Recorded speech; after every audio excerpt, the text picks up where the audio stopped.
আজকে কিতাব ইঞ্জিন পড়ানোর কথা ছিল, তাই না? ভাই আমার সিকিউরিটি কি ঠিক ছিল? চেক করে দেখছিলেন? তোমারটা আমি তো হচ্ছে প্রশ্ন দেখলাম ঠিকই আছে, মানে ওইভাবে তো ক্যালকুলেশন করে দেখিনি। ক্যালকুলেশন ঠিক থাকে, তোমারটা ঠিকই আসসালামু আছে। আলাইকুম ভাইয়া। দেখলাম তো। ওয়ালাইকুম আসসালাম। ক্যালকুলেশন তো দুইবার ইয়ে করে দেখছি। আচ্ছা, একটা কাজ করবো না, দেখবো না হচ্ছে আর দু একজন দিলে ওটা হচ্ছে শুধু অ্যান্সার দেখবো না, তাহলে তো হয়ে যাবে। তোমার ওটা গ্রুপে দিয়ে দিও। আচ্ছা ভাইয়া। আচ্ছা।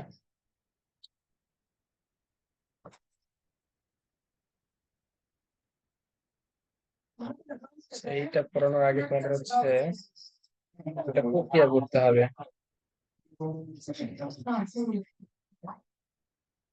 প্রত্যাবর্তী ও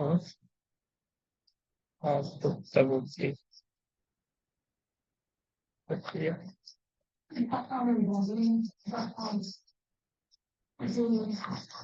আচ্ছা দেখ, এই জায়গায় আছে হচ্ছে দুইটা প্রক্রিয়া, একটা হচ্ছে প্রত্যাবর্তী, আরেকটা কি অপ্রত্যাবর্তী, তাই না?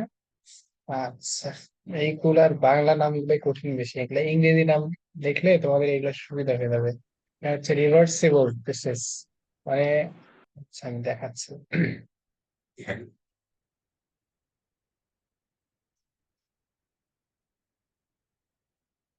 আচ্ছা, মনে করো এই দুইটা মানুষ আছে, ঠিক আছে? এই লোকটার হাতে মনে করো সাপোজ যেন একটা হচ্ছে 10 টাকার নোট আছে, ঠিক আছে? এই লোকটার কাছে 10 টাকার নোট আছে। এখন এই লোকটা এই 10 টাকার নোটটা এই লোকটাকে দিল, ঠিক আছে? এই পাশে চলে গেল, তাই না? আচ্ছা, এই পাশে যদি চলে যায়, এইটা একটা প্রক্রিয়া হলো যে আমি এখান থেকে একটা লোকের কাছ থেকে 10 টাকা নিয়ে আরেকজনকে দিলাম, ঠিক আছে? আচ্ছা, এখন যদি আমি চাই, দেখো তো এই টাকাটা আবার কি আগের জনের কাছে ফেরত দেওয়া সম্ভব না? জি ভাইয়া। আচ্ছা, এই যে একটা ঘটনা, কোনো ঘটনা, তুমি একটা ঘটনা ঘটানোর পরে যদি ওই ঘটনাটা আবার উল্টার দিকে ঘটানো যায়, মানে আবার রিভার্স করা যায়, এই প্রক্রিয়াটাই হচ্ছে প্রত্যাবর্তী প্রক্রিয়া। এটার ইংরেজি নামটা একটু করে রাখবা, রিভার্সিবল। আমার বানানটা সঠিক মনে নাই, এইটা সম্ভবত বানান রিভার্সিবল প্রসেস।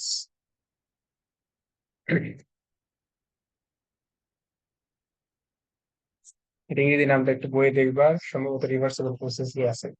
আচ্ছা, তাহলে অপ্রত্যাবর্তী তাহলে কি হবে? আনরিভার্সেবল। না, দেখো ওইটা আসলে হবে কি, সাপোজ ধরে ইউনিভার্সিবল। নাও তুমি হচ্ছে, না, হ্যাঁ ঠিকই আছে, ওইটা ঠিক আছে, সেটা বলবে দেখ। ধরে নাও মনে করো হচ্ছে তুমি একটা আম খাইছো, মনে করো এই আমটা তুমি হচ্ছে খাইছো, আচ্ছা যাই হোক, আম, ওটা আম তো হয়নি, চা হয় হোক, একটা যে কোনো একটা ফল খাইছো মনে করো তুমি। এইটা খাওয়ার পরে আমি যদি তোমাকে বলি যে এটা আমাকে আর হচ্ছে অক্ষত অবস্থায় যেরকম ছিল ওইরকম আর বের করে দাও, এটা কি কখনো সম্ভব? না আগের অবস্থায় নিয়ে আসা কি পুরাই কখনো কি ইম্পসিবল। সম্ভব? না ভাই। ইম্পসিবল না? এই যেইগুলা আগের অবস্থানে ফিরে নিয়ে আসা যায় না, মানে রিভার্স করা যায় না, এইগুলাকেই বলা হয় অপ্রত্যাবর্তী প্রক্রিয়া। এখন কি বোঝা গেছে? মানে দুইটা প্রক্রিয়া তো বুঝতে পারছো, তাই না? জি ভাইয়া। কারো প্রবলেম আছে এই দুইটাতে? এই দুইটার সংজ্ঞা খুব ভালো করে পড়বা, এটা হচ্ছে পরীক্ষাতে আসে, এই দুইটার সংজ্ঞা ভালো করে পড়বা একটু। আম তো তামিল সিনেমার বমের মতো লাগতেছে ভাইয়া। বমি মনে করে নাও। আচ্ছা, আশা করি এইটাতে কারো সমস্যা নাই, তারপরে আমরা তাহলে চলে যাই নেক্সট টপিক। কারো সমস্যা আছে কি? সমস্যা থাকলে অবশ্যই বলো। এটা লাগবে কিন্তু, এটা ঘ নাম্বারে লাগবে, তাইলে বুঝো কত ইম্পর্টেন্ট। সংজ্ঞা কিন্তু আমি লিখে দিলাম না, সংজ্ঞা বইয়ে ভালো করে লেখা আছে, ওইটা থেকে হচ্ছে একটু দেখে নিবা সংজ্ঞাটা, বইয়ে অনেক ভালো করে লেখা আছে সংজ্ঞা। ওইটা আমি সংজ্ঞা লিখে দিলাম না। আচ্ছা ঠিক আছে, তাহলে আমরা নেক্সট টপিকে চলে যাই। আমাদের হচ্ছে মেইন যেটা ছিল আজকে, হিট ইঞ্জিন, তাই না? এইটাই আমাদের মেকানিক্যালের পড়াশোনা, তাপ ইঞ্জিন বা হিট ইঞ্জিন।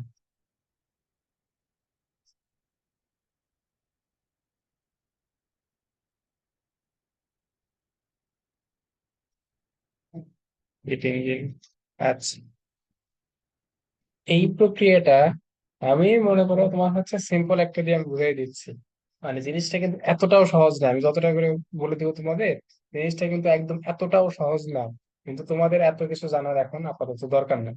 কারণ তাপ, এই মনে করো শুধু একটা এই যে তোমার তাপ গতিবিদ্যার চ্যাপ্টারটা ধরো, এইটা যে কত বড় একটা চ্যাপ্টার কল্পনা করতে পারবে না।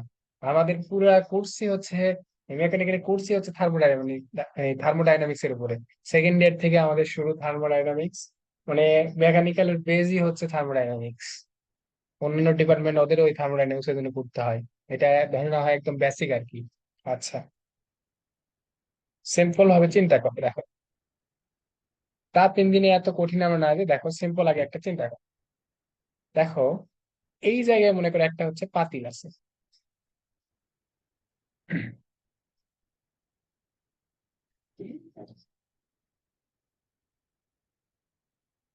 এটা মনে করো একটা পাতিল, আর নিচে মনে করো হচ্ছে এইখানে আমি হচ্ছে আগুন দিচ্ছি আর কি কোনোভাবে।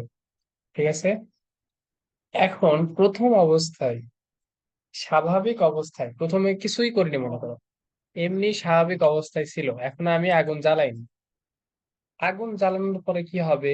তাপ শক্তিটা কি এই যে পাতিলের মধ্যে ঢুকে যাবে না তাহলে? এই তাপ শক্তিটা ধীরে ধীরে কি করবে? পাতিলটাকে গরম করবে, তারপরে পাতিলের ভেতরের বস্তুগুলাকে গরম করবে, তাই না? তাহলে এই গরম করার জন্য আমার কি তাপ শক্তি ব্যয় হচ্ছে না এখানে? তাপ শক্তির ব্যয় এখানে তাহলে কি হচ্ছে? তাপ শক্তির ব্যয় হচ্ছে না? হ্যাঁ। আচ্ছা, ধরে নিলাম আমি এই জায়গায় মনে করো আমি এটা রান্না করার সময় আমি হচ্ছে কোনোভাবে হিসাব করছি আর কি, ধরে নাও যে আমার 1000 জুল তাপ লাগছে এই রান্নাটা করার জন্য। আমার 1000 জুল জুল তাপ লাগছে, মনে করে এখানে গরুর মাংস আছে না কোরবানির সময়। আচ্ছা, 1000 জুল তাপ লাগছে, রান্না নামানোর পরে কোন একটা জায়গায় তো তুমি রাখবা, তাই না? মনে করে রান্নাঘরে তুমি হচ্ছে এটা রান্না হয়ে গেছে, রান্না হয়ে যাওয়ার পর কি ওইটা হচ্ছে বন্ধ করে দিবা না? এই চুলাটা বন্ধ করে দিছো, ঠিক আছে। তারপরে যখন তুমি এখানে হাত দাও, তখনও কি এটাতে গরম থাকে না? পাতিলটা অনেক গরম থাকে নামানোর সময়, তাই না? জি ভাইয়া। হ্যাঁ। আচ্ছা, এই নামানোর পরে আমরা তখন হিসাব করে দেখলাম যে এইটাতে এখন 200 জুল তাপ আছে। মানে দিছিলাম আমি 1000 জুল, কিন্তু এখন আমি হিসাব করে দেখলাম এখানে 200 জুল আছে। তাহলে বাকি 800 জুল আসলে কি কাজ করছে? রান্না করতে কাজ হয়েছে না ভাইয়া জায়গায়? হ্যাঁ, এই যে মাংসগুলা যেগুলা ভিতরে ছিল, কাঁচা মাংস এখানে ছিল, এইগুলাকে সেদ্ধ করার জন্য এই 800 জুল তাপ শক্তি ব্যয় হয়েছে, তাই না? এখন জি ভাইয়া। তাহলে এইটা আমরা হচ্ছে, দেখো তাপ ইঞ্জিনে কেমনে ইউজ করতে পারি। তাপ ইঞ্জিনে কি হয় দেখো, মোটামুটি সবাই এইভাবে পড়ে আসছে, আশা করি সব স্যাররা এইভাবে পড়ায়। যে এই যে মনে করো একটা আমার কাছে ইঞ্জিন, মনে করো একটা ইঞ্জিন আমার কাছে আছে, এইটা তাপ উৎসে আছে। মানে যেখান থেকে তাপ আমরা নেই, এই যে যেখানে আমরা তাপ নিচ্ছি না, যেখান থেকে তাপ নেই এটাকে বলা হয় তাপ উৎস। ঠিক আছে। আচ্ছা, তাপ উৎসে কোনোভাবে এইটাতে আমি হচ্ছে হিট প্রডিউস করলাম, মানে হিট দিলাম আর কি এটাতে, ঠিক আছে। এইটাতে আমি 1000 জুল তাপ দিলাম, দেওয়ার পরে এইটা আমি আরেকটা জায়গায় রাখলাম, মানে এই জিনিসটাকে আমি একটা যন্ত্রের মধ্যে রাখলাম। যন্ত্রের উপর রাখার পরে কিছু কাজ হলো আর কি, এটাতে কিছু কাজ হলো। কাজ শেষ হওয়ার পরে আমি এটাকে তুলে তো আবার বাইরে রাখবো, তাই না? এই যে বাহিরে রাখলাম, বাহিরে রাখার পরে এই জায়গায় দেখলাম আমি বাকি আর আছে 200 জুল। তাহলে বাকি 800 জুল কি করছে? রান্নার কাজে ব্যবহৃত হয়েছে। হ্যাঁ, ওইটাতে রান্নার কাজে ব্যবহৃত হয়েছিল, আর এইটা হচ্ছে ইঞ্জিন চালানোর কাজে ব্যবহার হয়েছে। কথা কি বুঝতে পারছো তোমরা? ভাই আরেকবার একটু। আচ্ছা, দেখো ওইটাতে কি ছিল, আমি 1000 জুল তাপ হচ্ছে দিলাম ওখানে। 1000 জুল তাপ দেওয়ার পরে আমি যখন হচ্ছে রান্না বন্ধ করে দিলাম, তারপরে দেখলাম 200 জুল তাপ আমার আছে। তার মানে বাকি 800 জুলটা করছে কি, ওই যে রান্নার মাংসগুলো ছিল, কাঁচা মাংসগুলোকে সেদ্ধ করছে। আচ্ছা, তারপরে সেকেন্ডটাতে দেখো, এইটাতে আমি যেটা করছি, এইটাতে একটা একটা মনে করো যন্ত্র আমার কাছে আছে, এইটাতে যন্ত্র না, ধরো না এটা হচ্ছে ইঞ্জিন। এই ইঞ্জিনটাতে আমি 1000 জুল তাপ দিলাম। 1000 জুল তাপ দেওয়ার পর এইটাতে এখন 1000 জুল তাপ আছে। এই জিনিসটাকে নিয়ে যাই আমি একটা হচ্ছে ইঞ্জিনের মধ্যে বা একটা যন্ত্রের মধ্যে বসালাম, বসাই হচ্ছে কাজ করলাম। মনে করো ধরো এইটা হচ্ছে একটা মোটরসাইকেলের ইঞ্জিন, ঠিক আছে? এটাতে আমি হচ্ছে 1000 জুল তাপ দিছি। দেওয়ার পরে এই ইঞ্জিনটা আমি মোটরসাইকেলে চালাই, লাগাই এখান থেকে মনে করো বগুড়া চলে গেছে। তার মানে কি ওই তাপ শক্তিটা কি কাজ করছে না? তারপরে কাজ শেষ হওয়ার পরে মানে বগুড়া যাওয়ার পরে আমি এই যে ভিতরে ইঞ্জিন ছিল ওইটাকে আবার খুলে আবার হচ্ছে টেস্ট করলাম, এই যে এখানে রেখে টেস্ট করলাম যে আর কতটুকু তাপ আছে। তারপর টেস্ট করে দেখলাম যে এখানে 200 জুলার তাপ আছে। তাহলে কাজ করছে কতটুকু? 800 জুল। 800 জুল। 800 জুল। 800। এখন বুঝতে পারছো কি সবাই? জি ভাইয়া। আচ্ছা দেখো, এখন এই টার্ম গুলাকে আমাদের হচ্ছে আইডেন্টিফাই করা হয় কেমনে। এই যে যেখান থেকে আমরা তাপ নেই এইটাকে বলা হয় তাপ উৎস, ঠিক আছে? এইটাকে বলা হয় তাপ উৎস। সাফাত সমস্যা নেই, কেবল শুরু করলাম, সমস্যা নেই। আচ্ছা দেখো, যেখান থেকে তাপ আমরা নেই এইটাকে বলা হয় তাপ উৎস। আর এই যে যেখানে আমরা লাস্টে টেস্ট করি, একদম শেষ পর্যায়ে টেস্ট করি যার কতটুকু বাকি আছে, এইটাকে বলা হয় তাপ গ্রাহক। এইটাকে বলা হয় তাপ গ্রাহক, ঠিক আছে? তাহলে এইটা তাপ উৎস। এইটাকে আইডেন্টিফাই করা হয় Q1 দিয়ে। তাপকে কি কিউ দ্বারা প্রকাশ করা হয় না, ওই যে প্রথমে পড়াইছিলাম? আর তাপ গ্রাহককে প্রকাশ করা হয় Q2 দ্বারা, ঠিক আছে? আচ্ছা জি ভাই। এখন দেখো, এইটা যদি হয় তাহলে ঘটনাটা কি হবে দেখো। পরের স্লাইডে না, এখানেই বোঝানো দরকার।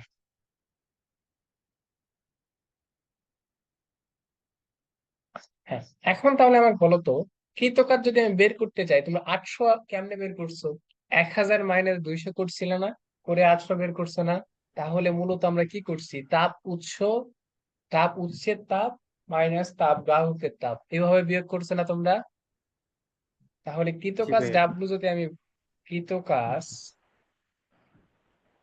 ডাব্লু ইকুয়ালস টু তাহলে কি হবে বলো তো? Q1 minus Q1 Q2। Minus Q2। হ্যাঁ, এই যে তোমরাই কিন্তু একটু আগে বের করছো 1000 মাইনাস এই যে 200 কিউব, ঠিক আছে? বোঝা গেছে? আচ্ছা তাহলে এখন আমাকে বলো, এইটা কিন্তু মোটামুটি শেষ।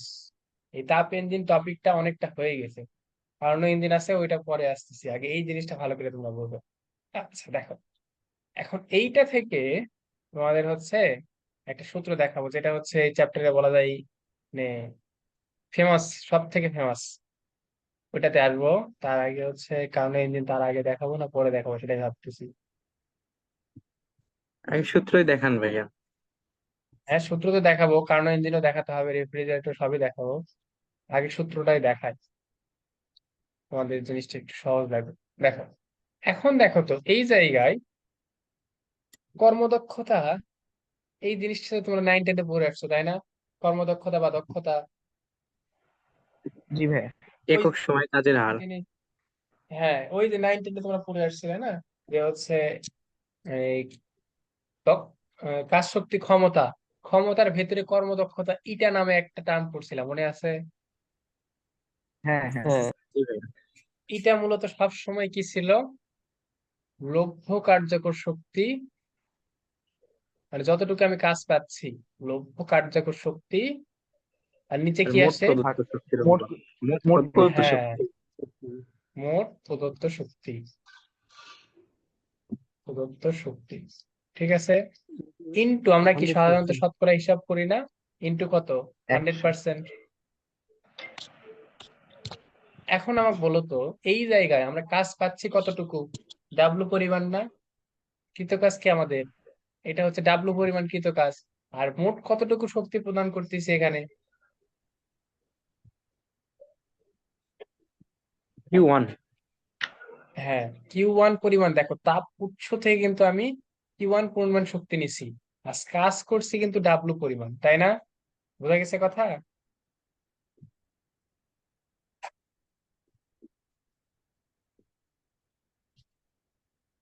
জি ভাইয়া। আচ্ছা, তারপরে দেখো তো, এই যে ডাব্লু আছে, ডাব্লুর জায়গায় এটা কি লেখা যায়? আমি পরের সাইডে যাচ্ছে একটু, দেখো এইখানে ছিল এটা ইকুয়ালস টু আমাদের কিউ আসছিল ডাব্লু, আর কিউ ওয়ান, ডাব্লুটা হচ্ছে আমরা কতটুকু কাজ পাচ্ছি, আর কিউ ওয়ান হচ্ছে তাপ উৎস থেকে কতটুকু শক্তি নিচ্ছে। আচ্ছা দেখো, তাহলে ডাব্লু ইকুয়ালস টু আবার কি লেখা যায়? একটু আগে দেখালাম না, তোমরা নিজেরাই বললা যে W Q one equals minus Q two. Q one minus Q two. তাহলে এখানে বসাও Q one minus Q two divided by Q one into 100%। ঠিক আছে, তাহলে কিউ ওয়ান দ্বারা ভাগ করে দাও তো, কিউ ওয়ান দ্বারা কিউ ওয়ান কে ভাগ করলে কত থাকবে? এখানে থাকবে ওয়ান 1 মাইনাস মাইনাস কি? By Q one into 100%। এইটা একদম মুখস্থ করতে হবে তোমাদের, এইটা দিয়ে ঘ নাম্বারে প্রশ্ন আসবে। আমি বলিনি কিন্তু আসতে পারে, আমি বলছি আসবে এটা। তাহলে বুঝো কতটা ইম্পর্টেন্ট এটা, বুঝা গেছে? এইটা ভালো জি করে এটা ভাইয়া। সবাই তাপীয় মনে রাখবা। ইঞ্জিনিয়ারিং। বুঝিনি, আরেকবার বলো। এটা তাপীয় ইঞ্জিনিয়ারিং কর্মদক্ষতার সূত্র। হ্যাঁ হ্যাঁ, লিখে দিচ্ছি, সব লিখে দিচ্ছি। এখানে কিউ ওয়ান হচ্ছে তাপ উৎসের তাপ, তাপ উৎসের তাপ কতটুকু, কিউ টু হচ্ছে তাপ গ্রাহকের তাপ।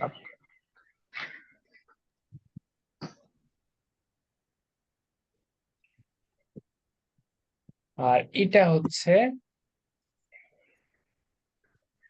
তাপ ইঞ্জিন বা তাপীয় ইঞ্জিনের কর্মদক্ষতা।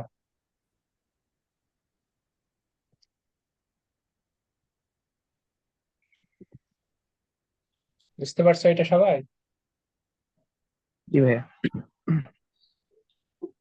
আচ্ছা, তাহলে এখন তোমাদের একটু ছোটখাটো আগে ম্যাথ করি, এইটা দিয়ে, এই সূত্র দিয়ে আগে এই ধরনের ম্যাথ গুলো আসে, আগে ওইগুলো আমরা করি, তাই না? করার পরে তারপরে হচ্ছে আবার কারণ ইঞ্জিনে যাবো।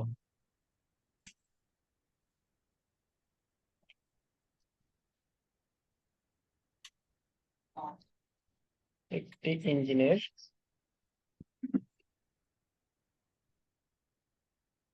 দক্ষতা 50%,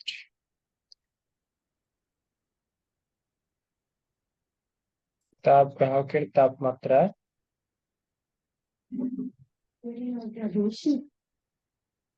তাপ গ্রাহকের তাপমাত্রা 27°C হলে তাপ উৎসের তাপমাত্রা কত?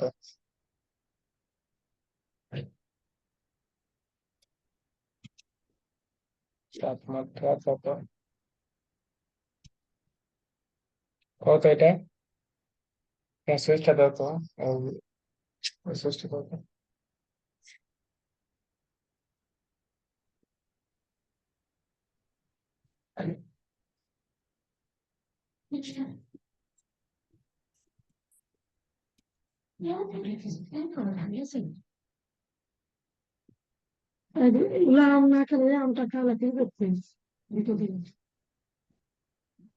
ভাই এটা কি তাপমাত্রা হবে না তাপের পরিমাণ হবে?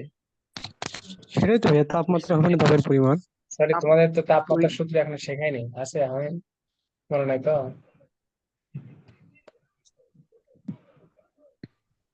তাপ 500 জুল হলে, ওই সূত্র এখনো তোমাদের শেখায়নি, ওটা আমার মনে নাই। তাপ হচ্ছে তাপ ওই কত, সূত্র তো এই তিনশো সিস্টেম, সাতাশ ডিগ্রি ওই সূত্র সেলসিয়াস দেখছি আছে তো। ভাইয়া।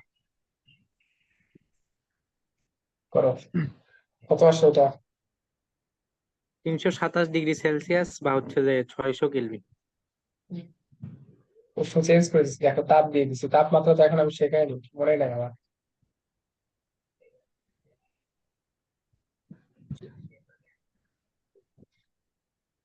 তাপ উৎসের তাপমাত্রা 600 কেলভিন হয়, আর হচ্ছে যে তাপ এটা বের করতে গেলে একটা সূত্র লাগবে, ওইটা তো মনে হয় আপনি এখন নেবেন। আমি যে সূত্র বললাম ওইটা দিয়ে দেখো, ওইটা দিয়ে হয়ে যাবে, এক লাইন হবে। আনসার বের হয় না এখনো করো। হ্যাঁ দাঁড়ান করতেছি।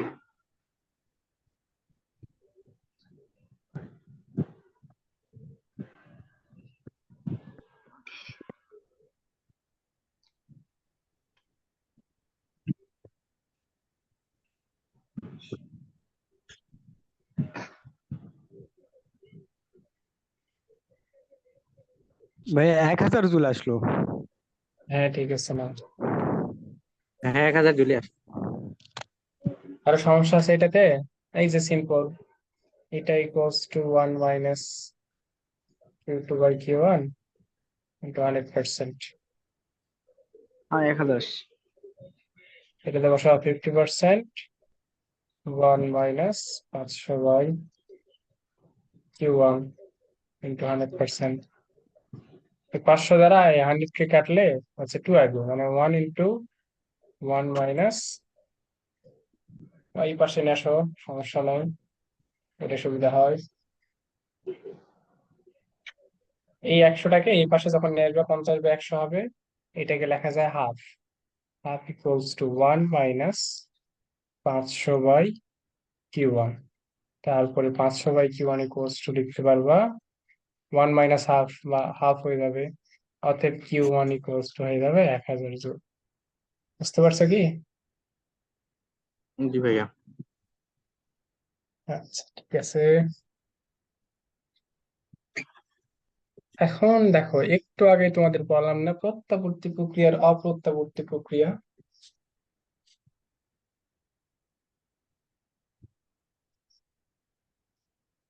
আচ্ছা, প্রত্যাবর্তী আর অপ্রত্যাবর্তী ঘটে কিসের জন্য একটা বাক্য বলতে পারবা? মানে কোন টার্মের জন্য ঘটে?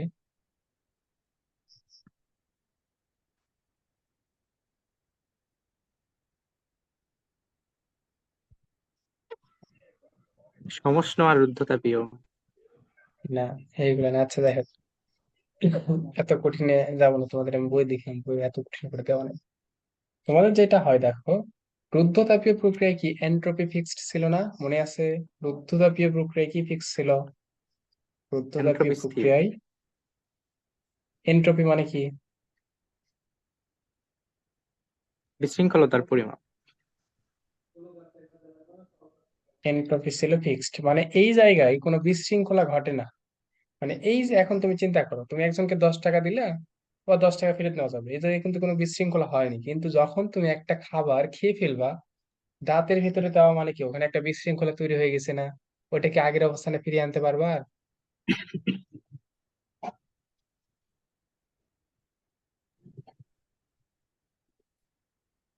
ওটা তো আগের অবস্থানে ফিরিয়ে আনা সম্ভব না। এই জন্য দেখো, প্রত্যাবর্তী প্রক্রিয়ায়, প্রত্যাবর্তী প্রক্রিয়া তাহলে কি এন্ট্রপি ফিক্স থাকে না? এই জন্য প্রত্যাবর্তী কি প্রক্রিয়ার ক্ষেত্রে, এই যে দেখো, Q/T, এন্ট্রপিকে Q/T দ্বারা প্রকাশ করে। তোমাদের আরো পরে আছে তো এটা, কিন্তু এটা এখন আবার লাগবে। এটা আমি এন্ট্রপি পড়াবো, বইয়ে আছে তোমাদের, শেষের দিকে আছে, ওইটাও পড়াবো, সমস্যা নাই। এইটা সবসময় ধ্রুবক থাকে। বুঝা গেছে কথা? এইটা সবসময় ধ্রুবক থাকা মানে হচ্ছে, এই যে যখন তুমি Q1/T1 নিবা, এটা ইকুয়ালস লেখা যায় Q2/T2, এটাও লেখা যায়, কোনো সমস্যা নেই। বুঝা গেছে?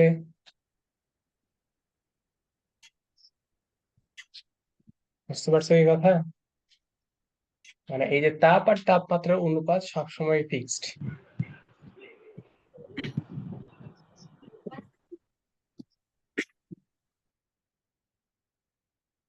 কথা কি শোনা যাচ্ছে? আরে এন্ট্রপির পরিমাণটা কি যে Q/T বুঝলো হবে? না? ভালো লাগবে, ভালো লাগবে না? হ্যাঁ, এন্ট্রপি আপাতত এইটুকু শুধু হচ্ছে মনে রাখো, তাপ বাই তাপমাত্রা, মানে বিশৃঙ্খলার পরিমাণ। আপাতত এইটুকু মনে রাখো। আমি হচ্ছে তোমাদের ওই এন্ট্রপি যখন পড়াবো না, তখন ওটা ভালো করে দেখাবো। আপাতত এটা শুধু দেখে রাখো। আচ্ছা, তার মানে দেখো, তাপ আর তাপমাত্রার অনুপাত সবসময় সমান। ওই যে এটা কি কোন সূত্রের মতো পড়ছে বলো তো দেখি? বয়েল, চার্লস, অ্যাভোগাড্রো, কোনটার মতো হয়েছে এটা? বয়েল। চার্লস। বয়েল এরকম ছিল? চার্লস আর হচ্ছে চার্লসের গেলুসাকের সূত্র এরকম ছিল, জিনিস। তাই না? ও আচ্ছা আচ্ছা, চার্লসের অনুপাত। সূত্র মনে নাই? এই যে V1/T1 equals to V two by V T two two by T two. বোঝা গেছে এবার? আচ্ছা, তাহলে দেখো এই জায়গা থেকে দেখো তো এটা লেখা যায়, এই Q2টাকে নিচে আর T1টাকে উপরে নিয়ে যাওয়া যায়, মানে Q1/Q2 ইকুয়ালস টু T1/T2, এটা লেখা যায়। এইটা এখানে নিয়ে গেলাম, ওইটা এখানে নিয়ে আসলাম, করা যায় না এটা? আর কোনো? আর কোনো না, তো এটা শুধু উপরে নিয়ে গেছে, ওইটাই পাশে নিয়ে আসছি। আচ্ছা, এটা যদি এখন উল্টা করে লিখি, মানে এটা Q1/Q2 আছে, এটাকে যদি আমি লিখি Q2/Q1, তাহলে এই পাশে এটা কি লেখা যাবে T2/T1? এটা কি লেখা যাবে? যাবে ভাইয়া। আচ্ছা, সেম জিনিসটা এখন, জিনিস সহজ হয়ে গেছে, দেখো। এটা ইকুয়ালস টু কি ছিল? 1 - Q2/Q1 ইন্টু 100%। এইটার যদি তাপের পরিমাণ না দেয়া থাকে, যদি তাপমাত্রা শুধু দেওয়া থাকে, তখন এটা হয়ে যাবে ইটা ইকুয়ালস টু 1 - T2/T1। কারণ কি দেখো তো, এই যে Q2/Q1, এইটা ইকুয়ালস টু লেখা যায় T2/T1। কথা কি বুঝতে পারছো তোমরা? বুঝছি ভাইয়া। এই দুইটা সূত্র একদম মনে করো গলার মালা আর কি, এই দুইটা সূত্র ভালো করে পড়ে রাখবো। এটা যে সূত্র, এইগুলো ম্যাথ আমি দিচ্ছি, এইগুলো পরীক্ষায় প্রচুর আসে, বোর্ড পরীক্ষাতে আসে, প্লাস ইঞ্জিনিয়ারিং এও আসে এগুলো প্রচুর, আর ভার্সিটির MCকিউ তেও প্রচুর আসে এগুলা। আচ্ছা, এখান থেকে এখন তাহলে ম্যাথ দেই। এখানকার ম্যাথ গুলো অনেক ভালো ভালো ম্যাথ হয়। কারো কি প্রবলেম আছে এইটুকুতে? প্রবলেম থাকলে বলো।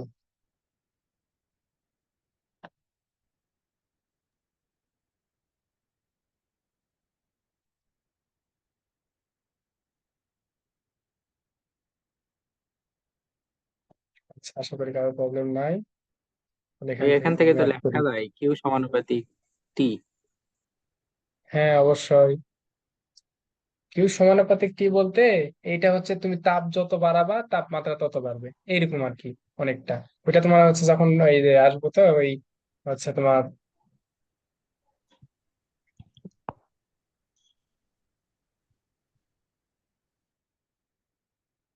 তখন ওটা দেখাবো আমি।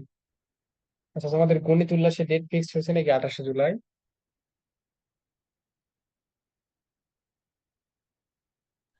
যাই না তো ভাইয়া, আজকে আপনার থেকে ফার্স্ট শুনলাম। এই যে একজন সুমন ভাই মেসেজ তো দিছে আমাকে। ডেটের কথা নিয়ে কিছু বলেনি এখন পর্যন্ত। আমি এক তবে কমেন্ট হবে। করছিলাম, কোন পোস্টে জানি আমি কমেন্ট করছিলাম, আমাকেও রিপ্লাই দিছিল যে ইনশাল্লাহ হ্যাঁ হচ্ছে হ্যাঁ, 28শে জুলাই নাকি জানি, এই টাইপের রিপ্লাই দিছিল। জানি ডেট ফিক্সড হলে হয়তো মেসেজ টেসেজ দিয়ে দিবে যে তোমরা প্রস্তুতি নাও, এই সেই।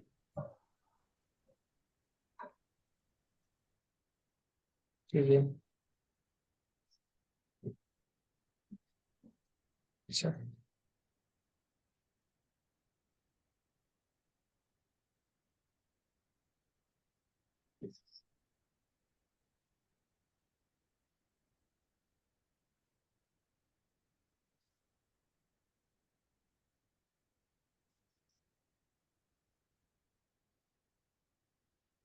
উৎসের তাপমাত্রা 27°C এবং কর্মদক্ষতা 60% হলে তাপ গ্রাহকের তাপমাত্রা কত? বের করো তো এটা।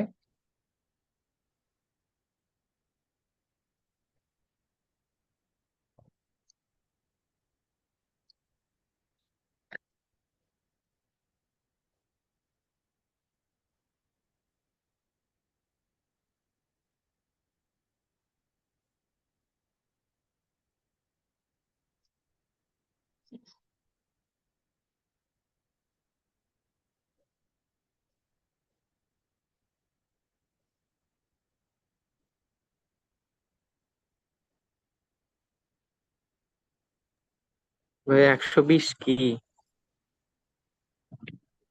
120 কি সেটা? একক কি? গ্রাহকের তাপমাত্রা। 120 না, 120 কেমন হবে? 120 হবে না? না, ভালো করে দেখো, 120 তো হওয়ার কথা না। ঠিক আছে, ঠিক আছে, ঠিক আছে, 120 হবে। হ্যাঁ, 120 হবে।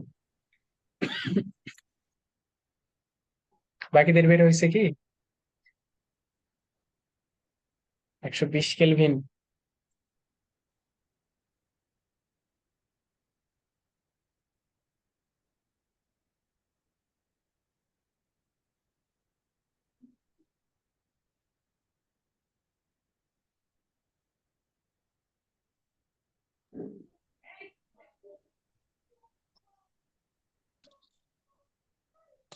120 কেলভিন আসলো।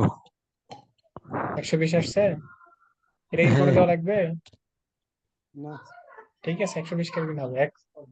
এটা কি করে দেওয়া লাগবে, না হলে আমি অন্য মেথড যাবো। মনে তো হয় লাগবে না, পূর্ণ দেওয়া যাচ্ছে। আচ্ছা দেখি কেউ কিছু বলে নাকি, কারো তো রেসপন্স নাই। আমি করলে আর মতো হয়। আমি আরেকটু হচ্ছে অ্যাডভান্স ম্যাথে যাই, এটা হয়তো সবাই পারবে আর কি।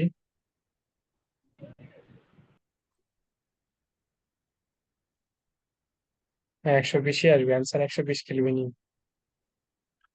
তাহলে এখান থেকে একটা ভালো ম্যাথ আছে, এই ম্যাথটা আমরা হচ্ছে করবো তাহলে।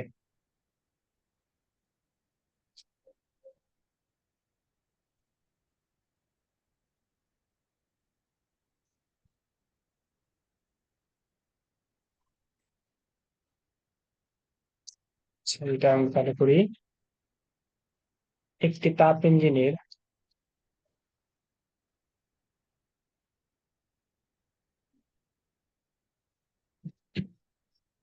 একটি তাপ ইঞ্জিনের তাপ গ্রাহকের তাপমাত্রা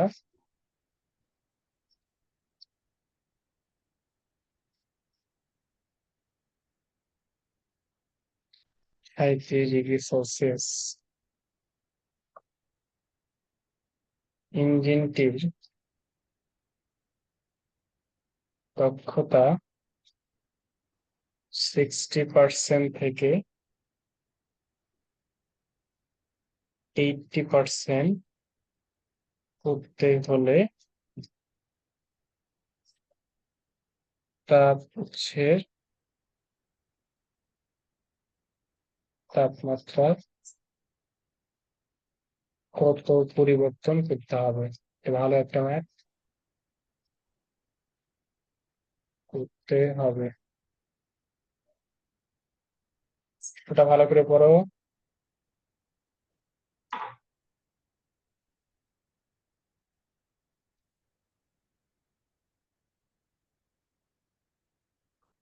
দেখো কি কি ডাটা দেওয়া আছে আমাদের। তাপ ইঞ্জিন তাপ গ্রাহকের তাপমাত্রা মানে কি, টি2 দেওয়া আছে না, টি2 কত দেওয়া আছে? 37°C। এটাকে আমরা যদি কেলভিনে নিয়ে যাই কত, 310 কেলভিন, এটা দেওয়া আছে। দক্ষতা আগে কত ছিল? 60%। তারপরে আমি 60% দক্ষতা থেকে আমি হচ্ছে 80% দক্ষতায় নিয়ে যাবো। তাহলে তাপ উৎসের তাপমাত্রায় কত পরিবর্তন করতে হবে? ঠিক আছে। তাহলে এই ম্যাথটাকে দেখো তো, এইভাবে চিন্তা করো যে আমার তো তাপ গ্রাহকের তাপমাত্রাটা ফিক্সড বলে দেওয়া আছে 37°C। এখন প্রথম ক্ষেত্রে আমি দেখবো যে 60% যখন দক্ষতাটা ছিল, তখন তাপ উৎসের তাপমাত্রা কেমন ছিল, আর 80% যখন করা হয়েছে, তখন তাপ উৎসের তাপমাত্রাটা কত। তাহলে বের হয়ে আসবে না, পার্থক্য করলে আমার বের হয়ে আসবে না কত পরিবর্তন করতে হবে। বুঝতে পারছো এই কথা?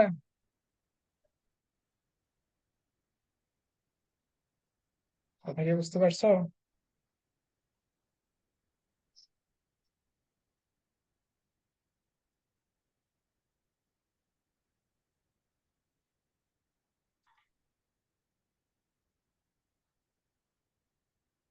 আচ্ছা, যখন 60% ছিল, তখন দেখো তো আগে আমরা বের করে নিই যে 60% যখন ছিল, তখন এটার কত? 60%, 1 - T2/T1। আচ্ছা আমি হচ্ছে ক্যালকুলেশন করলাম না, সময় নাই। এটা হচ্ছে তখন T1, সময় নাই, কেটে যাবে। আচ্ছা এটা স্ক্রিনশট নিয়ে রাখি আমি, কেটে যাবে এখনই।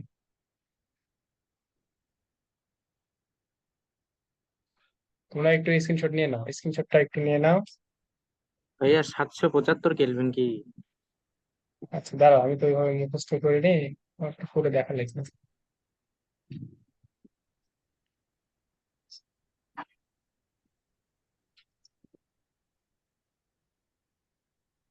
এখন কেটে যাবো তো। আচ্ছা আমি এটা করে দেখাই, ততক্ষণ এটা করি। এটা যদি 60% হয়, এটাকে হচ্ছে 100 দ্বারা ভাগ করলে 0.6, 1 - T2/T1। এটাকে T2/T1টাকে এই পাশে নিয়ে আসলাম, তাহলে এটা 1 - 0.6 মানে 0.4। তাহলে হচ্ছে T1টা বের করতে হবে। T1 ইকুয়ালস টু হবে, T2 কত দেওয়া ছিল? 310 ডিভাইডেড বাই 0.4। কত আসছে তোমার? এটা আসছে আমার 775। আমার 775 আসছে। আচ্ছা, তাহলে 775 হবে হয়তো। 775 কেলভিন, এটা প্রথম ক্ষেত্রে আমরা তাপমাত্রাটা দেখলাম। যখন 60 ডিগ্রি, সরি 60% দক্ষতা হয়, তখন ওই তাপমাত্রা এইটা। এখন আবার সেম ভাবে বের করবা, সেম এইটুকু আগে করবা, আমি মিশাই দিয়ে করে দিচ্ছি। এইটুকু করার পরে তারপর আবার শুধু এই 60%-এর জায়গায় শুধু 80% বসাবা, তখন দেখবা তাপমাত্রার কতটুকু আসে। তারপরে দুইটা শুধু ডিফারেন্স করবা। বুঝা গেছে? এটা 0.8 আসবে একদম শুধু। প্লাস, জিরো পয়েন্ট ভাইয়া এইট +X ধরে করলে ওই 775 কেলভিনই আসে।